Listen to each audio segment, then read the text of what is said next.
Hi Leonardo da Vinci. I'm glad you're here. I need advice. I want my English 101 students to become careful readers of the text. Well, Queen Elizabeth too. What do you want them to get from the text? Do they have purposes for reading? Why are they reading? That's what I'm trying to figure out here. They're reading carefully because if they don't read carefully, they won't understand the essay.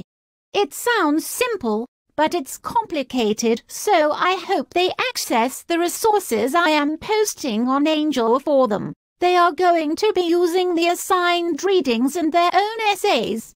Part of it is looking at how other writers construct their ideas so that the students can become part of the conversation about these ideas. You want them to get ideas and learn how people express these ideas in writing. Are these students writers? No, they're not, but what they were reading was written by professionals. The pieces are interesting and there's a nice range. And I'm letting the students have some choice about which essays they read because I want them to practice with a range of complexity while also thinking about how to be smart readers, which means that they won't read everything equally. What do you mean by not being able to read everything equally? You can't read everything, but you teach yourself to read more effectively by just practicing and practicing. I like to think of reading like being on a lake, and sometimes you are water skiing and sometimes you are scuba diving. I don't get it. Oh, you'll just have to read page 2 of my critical reading strategies.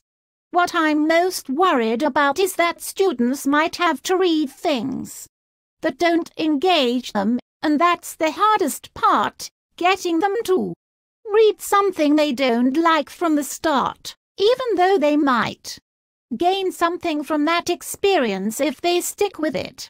But the students probably wouldn't choose to read these essays unless they had to for a class. Only in school. Yes. Only in school.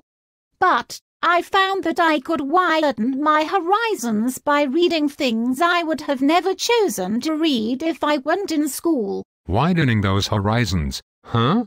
Exactly how did you do that? When I read, I can't do it effectively without having a conversation in my head with the author, asking questions, having a dialogue, and while I do a lot of this dialogue naturally in my head, I have found that having a pencil in my hand and writing down my thoughts right in the text as I read helps me to engage more actively, and then my ideas are on the page when I start writing the paper. You're a reader. Not everyone chooses to read as their favorite way of getting information. I'm pretty sure that when I was a freshman, I wasn't at that place. But I know that I used to read every single word of everything a teacher assigned. That's time-consuming, and you get overwhelmed. I don't want students to give up. What do you suggest students do so they don't feel overwhelmed? I want them to think about their own ideas, too, so I want them to find a balance between reading and thinking and writing. They can practice how to choose essays that will help them with their own ideas, not necessarily giving up on an essay just because it doesn't grab them from the start. You want students to read stuff that bores them. We become better readers by being engaged readers, so what I want them to do is find ways to engage with what they were reading. They might read some essays quickly because the ideas in them are already familiar, and then they might read some essays carefully, even going back and rereading some parts, especially because the ideas might be so complex that they have to struggle with the ideas more than once. But what do they do if they read a piece and they just can't see the point? If they were reading something and they've actively tried to make the essay personally relevant, and it still does nothing for them, then I would encourage them to move on to other essay choices. What if they feel this way with every essay they read? If they can't find any personal connections, Then I would ask them to think about why they are taking this class. If this class is just a means to an end, then they may just have to fake it till they make it. That makes me think about the Yoshino essay in the textbook. He writes about how we have to cover, to fake it, to be accepted. I'm not sure I'd be able to fake it.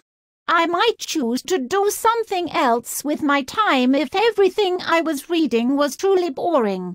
Oftentimes, though, when students say they are bored, what they really mean is that the reading is difficult. I guess I'm glad that I am only an animated historic figure in an online cartoon. This kind of reading for English 101 at Truckee Meadows Community College sounds hard. You haven't been much help, Leonardo, and yet you didn't become famous by giving up easily. True that. I guess I'll go invent the helicopter and create artistic masterpieces now.